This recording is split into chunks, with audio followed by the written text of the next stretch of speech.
করে সময় থাকবে গো মা।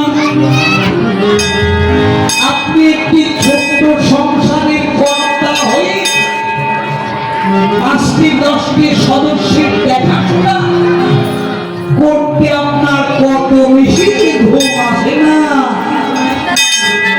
এটা কি সংসারে আজ সদস্যরা জানার চেষ্টা করে, দেখার চেষ্টা করে যে আপনার ঘুম আসছে কিনা, আপনি বিশ্রাম নিতে পারছেন কিনা? এই ছোট্ট সংসারের কর্তা হয়ে যদি আপনার কত বেশি যদি ঘুম না আসে, তাহলে বিশ্বকর্তা জগৎপতি গৌর হরি এই বিশ্ব জগৎ দেখাশোনা করতে তার কি বিশ্রাম হয় না? তবে হয় কোন জায়গায়? ভগবানের বিশ্রামের জায়গায় হচ্ছে ভক্তের হৃদয়। ঈশ্বর স্বরূপ ভক্তই তার একমাত্র অধিষ্ঠান। ভক্তের হৃদয়ে আমার কৃষ্ণের সতত বিশ্রাম। যদি কোন ভক্ত তার হৃদয় খানা যদি জগৎতলে সবই দিতে পারে জন্মের মতো, তবে সেই হৃদয় মন্দিরে আমার গৌর হয়ে বিশ্রাম। তাই কেবল বিলাসে আছে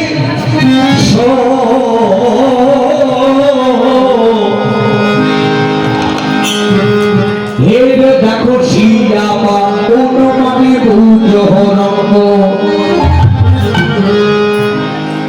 দেখো বাবা স্বপ্ন জাগরুকি দোহনাহি সময় নয়ন আনন্দ। আমার গৌর হয়ে যদি ঘুমিয়ে যাবে, তাহলে নয়ন দিয়ে কেন জল ধরি? এই ঘুমিয়ে থাকা মানুষ কি কখনো কাঁদতে পারে? গৌর ঘুমায় না। যদি ঘুমিয়ে যেত, তাহলে নয়ন দিয়ে জল পড়ত না। তবে বাবা আজকে একটি জানার বিষয়, সেটি হচ্ছে আমার গৌর হরির নয়ন থেকে কেন জল পড়ছে। এই জল পড়ার কারণ হচ্ছে ওই বৃন্দাবনী রাসলীলা অন্তে রাধারানী আমার গোবিন্দের গলা ধরে ঘুমাচ্ছিল। এই গোবিন্দের সঙ্গ পেতে রাধারানীকে তো অনেক কষ্ট করতে হয়েছে। এই মাধুর্য গোবিন্দের সঙ্গ পাওয়া যায় কত আনন্দের। এই আনন্দ কতক্ষণ বাবা? এই আনন্দ যতক্ষণ নিশি থাকবে ততক্ষণ। নিশি ফুরাই গেলে রাধারানী তো আর গোবিন্দের সঙ্গ পেয়েও তার থাকতে পারবে না।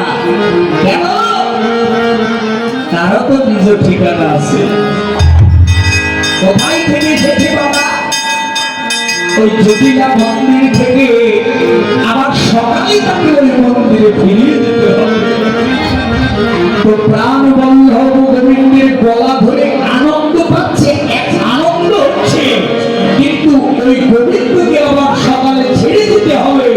তাই কাছে যে হে প্রাণ বল্লভ, আমি কত জনমের সাধনায় আমি তোমার সঙ্গ পেয়েছি। দেখো এই নিষেধে প্রভাব হয়ে গেলে আবার তোমাকে পরিত্যাগ করে আমাকে চলে যেতে হবে। ওই বিদায় বেলায় রাধারানী প্রাণ বল্লভী